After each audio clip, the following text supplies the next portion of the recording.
Hi, this is Martha Sheriff. Now let me tell you a little bit about what this video is going to be about and what I'm getting ready to do. So in the pictures that you saw at the beginning of the video, there were three different applique designs on pot holders. And these were created in the Studio software. Then I took the screenshot of the image into my embroidery software, digitized it into an applique file, then created the cut file from the embroidery software, and then brought the PDF of the cut file into my Studio software to cut. So here's what you need to be able to do this before I get too far into this. You're going to need some sort of editing embroidery software. If you just have something that just sends the designs to your machine, that's not going to be enough. You need something that's going to have to be able to do two things. You're going to have to be able to change stitch types and to reshape a closed object. A closed object can be a square, a circle, any kind of shape that you can actually get that from another design if you have editing software. You also will need to be able to change the stitch type to a single run, a zigzag stitch, which is typically a satin stitch at a low density, and the satin stitch. Those three things you will have to be able to do. If you don't know whether your software can do that or not, either contact someone who knows a little bit more about it than you do or the manufacturer to see if your software will do that. Unfortunately, I cannot know all of the softwares and everything that's out there. I used to be pretty in tune to what was going on in the market, but a lot has changed over the last few years. So if you can do those things, you can do this project. So let's go ahead and get started with this. And what I'm going to do is start with my lettering, and I'm going to do the CMS that was on the gold pot holder that you just saw. Okay, so I'll go to my lettering and I'll type in this capital C, and then I'll type in the capital M, and then the capital S.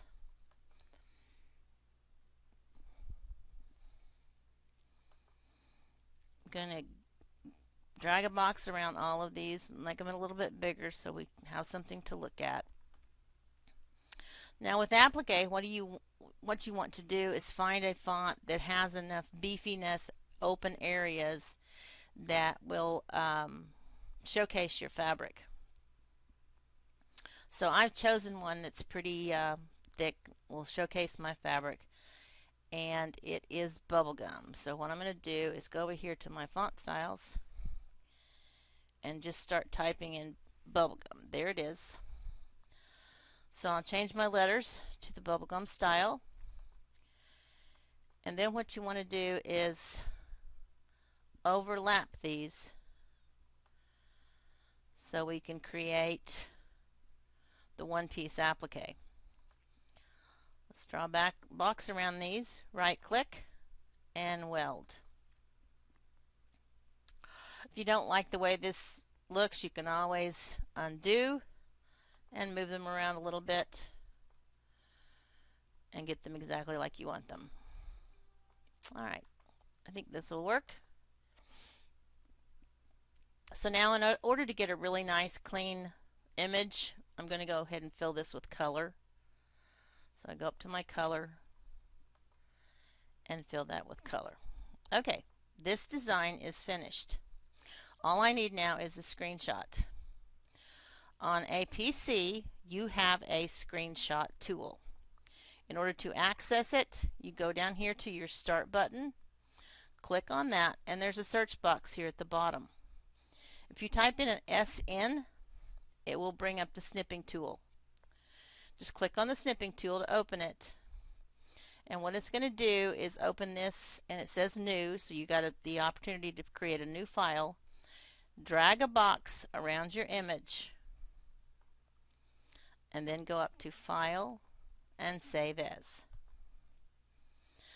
Okay, I already have one here, but I'll go ahead and put this one on top of it and rename it. So we'll save that, and obviously it's there. We'll replace it. Okay, at this point I am finished with the studio software at this point. So we can either close that or leave it open, whatever. So I'm going to go open my embroidery software, and I will see you in the next frame. Alright, I have my software opened. This particular software is called Explorations. It is no longer available. I'm still using it because I like it and it works. So if you have it, fine. It is a derivative of Bernina software, so some of the methods that I'm using, if you have Bernina software, almost any version, at least 4 and above, you can do what I'm doing. It will work the same way. You may have to do a little bit of a different tools, but as far as the mechanics go, it will be the same. So what I'm going to do here is go up to New and start a new file. We'll call this CMS3 for a 3-letter monogram and click OK.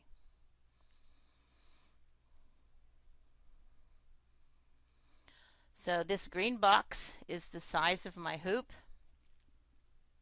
so I'll know exactly where to put my design. Alright, the next thing I'm going to do is load my picture. So I'll go up to Pictures and hit Load. And here is my CMS that we just created. I will open that. So there it is. Let's go ahead and get a little bit bigger so we can kind of digitize it the size we want it. Alright, in your software you're going to have some sort of shape. That means either use a circle or a square or maybe an outline from a design that you separated out. You need some sort of a shape. In Explorations we had kind of a unique situation. We used cookie cutters. And these are designs that don't have stitches in them yet. They're just graphic designs, but the stitch properties are there. You just have to put in what kind of stitch you want. So I'm going to go down here to New Shapes, just simply because it's all I need is a shape. It doesn't matter what it is, just a shape. So I'm going to drag this oval over here because most of my design is on a curve, so I'll use mostly curved points. Alright, now I can't see my image. So what I'm going to do is go over here to the stitch types and change it to a single run. So this allows me to see my the outline of what I'm going to be changing, as well as my design that I want to make. So what we need to do now is go up to our Reshape tool. Okay, there's a few things on here. I'm going to move these little guys out of the way. This is my ending point and this is my beginning point. I can put those anywhere in the design. I just want to get them out of the way so I don't have to deal with them. This big plus on the inside is the center of the design. That will change as we go. These black nodes here, when I hover over them, I will get a big plus sign. That means I can move them. So I'll start moving them. If they're round, they will signify a curved line. If they are square, that means it is a straight line or a point. So right here I'm going to put in, I have to be on the line to add a point. So that square point right there is going to make a straight line. So I want a straight line over here. And I can keep moving these points. I will need another straight line here. And as I go, a right click will give me a curve. A left click will give me a point or a straight line. Now what I usually like to do is go ahead and put all my left clicks in, because I know where my points are going to be, and then we can move these little guys around. Let's put a left click up here, left click here. Gonna need another one over here, and then I can just add my curves in between the straight lines. Alright, we'll move this up here. Now with this particular type of digitizing, sometimes when you add a point, it changes the previous points. Now I'm going to hit my delete here and get rid of that because I've got too many points in there. So I'm just hitting the delete button on my keyboard. Okay, you can see that this can go fairly quickly. I need another straight point right there. Right click for a curve. Move that around. Left click for a straight line.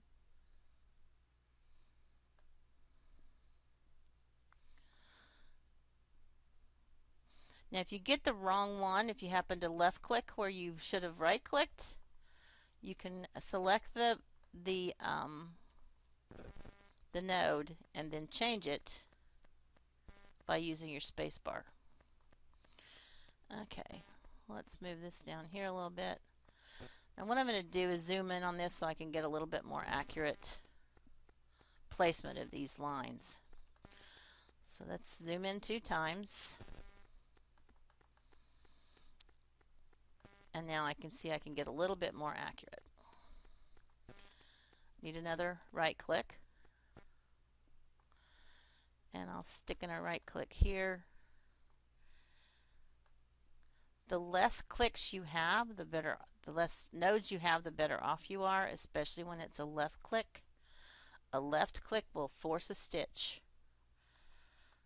A right click does not necessarily force a stitch being there. Just creates the shape.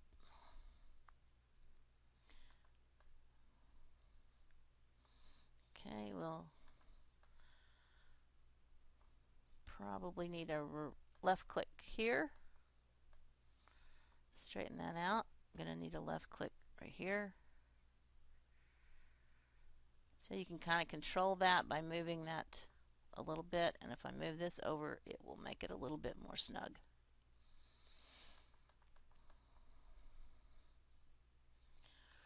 Right click, we're going to need several of those here. I will move this around here. Another right click. Right click. I'm going to put a left click here because this is a semi-straight line.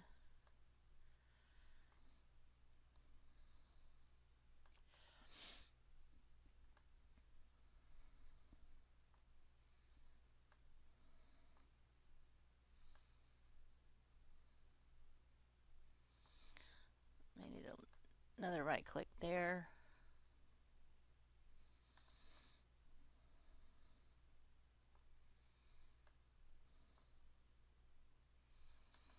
Right click.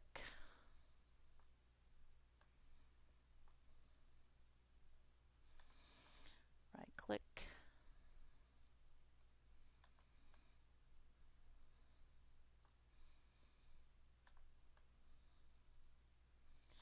Probably one more will do it.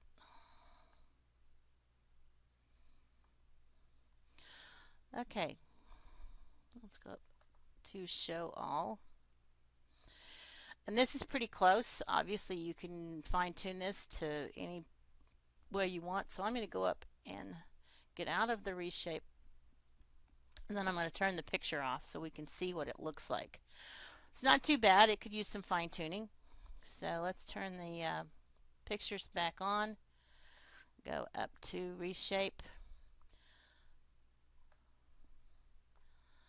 Let's just zoom a box here.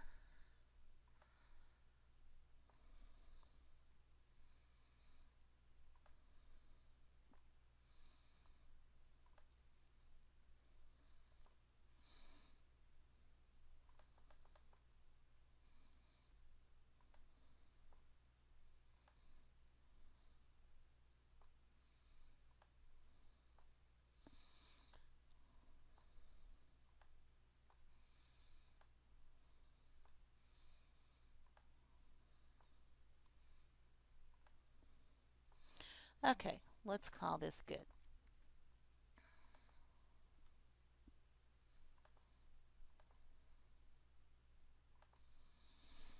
Alright, so there is my image.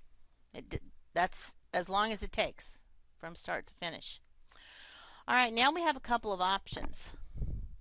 The first option is probably what you're going to be doing if you're not using Bernina software.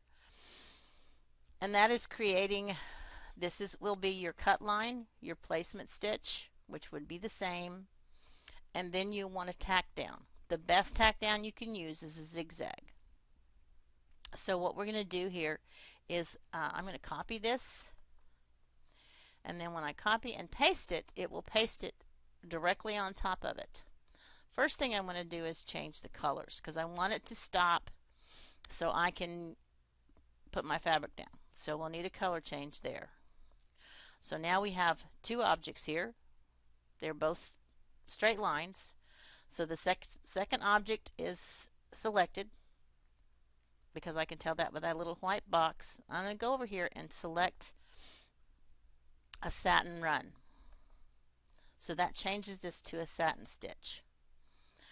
Okay, I don't want it to be a satin stitch, I want it to be a zigzag. Well, a zigzag is just a very low dense satin stitch. So we'll go up to settings and we'll change this to a manual spacing. And I'll change it to, right now it's at 40, that's in millimeters. So let's make it further apart. So I'm going to call it 1.5. And also I'm going to narrow the width just a little bit. And there's my zigzag. Okay, we need to do this again. So I'm going to hit paste again. And go up and see I've now got another color because this actually duplicated from the first color. But I'm going to go ahead and change this to a different color so we can tell the difference. Okay, now let's go back over to our stitch types and change this to a satin run. Go to settings, and I might want to up the ante just a little bit on the satin width, and click OK. Alright, let's zoom in on this.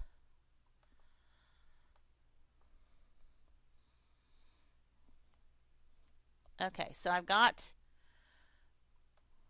3 different images here. There's my satin stitch, there's my zigzag, and my placement stitch. Let's go up to select all and go to align and center, and they're back like they're supposed to be. Okay, this is basically finished. So you would want to save this. So let's go down here and save it. And now we can do whatever we need to do. So you have it saved, so your sewing file is ready to go.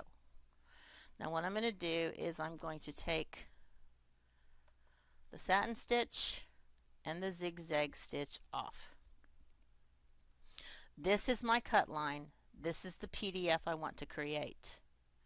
So I go to my print, and instead of going to a printer, I want to print it to a PDF. Now I have found that Do PDF is probably the best one to use. It's a free download. Go ahead and install it on your computer. The thing I like about a Do PDF is when it creates a PDF, when you open it in Studio, it is already a cut file. Okay, so we'll go to Options, and this is going to print the whole project. So that's what we want to do here, and we want it to be at 100% of normal size, so that's what we need. So then I'm going to go to Preview. So here is what will be on the PDF, and this is what I can bring in to my Studio software. Okay, let's close this, and let me show you another thing that you can do with Bernina software or with some of the other softwares. Okay, whoops. Let me go back here to my file there. Alright, in Bernina software and the Exploration software, you have some other options as far as stitch types. And with this you have applique type images. So we've got these stitch types. So I'm going to change that to a satin border. What this does is fills it in with the fabric. You can have it do a pre-cut or stitch in place.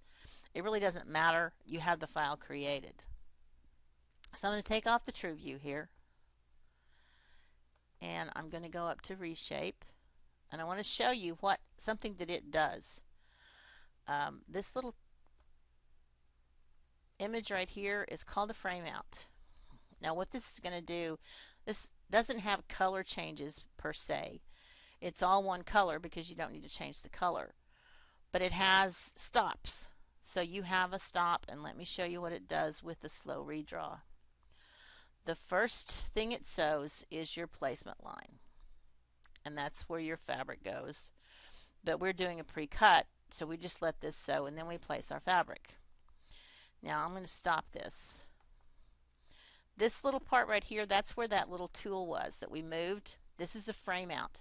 So what it's going to do is it's going to come over here at the color stop, and that's where it's going to stop. So it allows you to put your fabric on your project without it being encumbered with the needle on top. So it moves this out of the way, so your needle's out of the way, so you can place your fabric. So that's the main difference in those two things. It's not really any big deal, but then it it stops between each different stitch type. There's your placement line. The next one will be your zigzag, which should be going on halfway between your placement line, half on, half off. And then your satin stitch will be a little bit wider because that's the way we set it. So you're good to go. And on this one, if you go to print, you can go to your options. We're still in our do PDF, and we can click applique patterns and click OK. Let's do a preview on this. This is what your image will actually look like. And notice there's a 1 in here. If you have more than one piece of applique in your design, it will number them in the order that they need to be placed. Your next page is your cut file.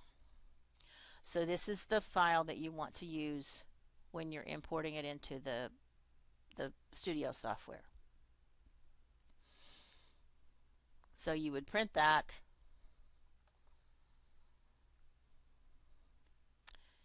and let's go to our folder here. That will work fine, and save it.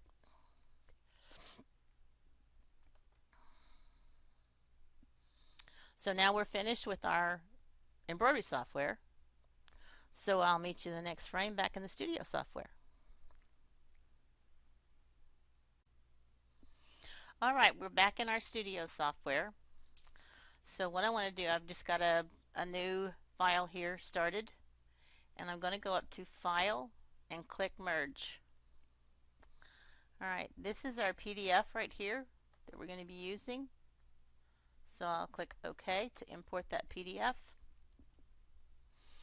So this is the pretty image, the full-size image. I don't want that one because it's not accurate. So I go up here to select page and click on number 2.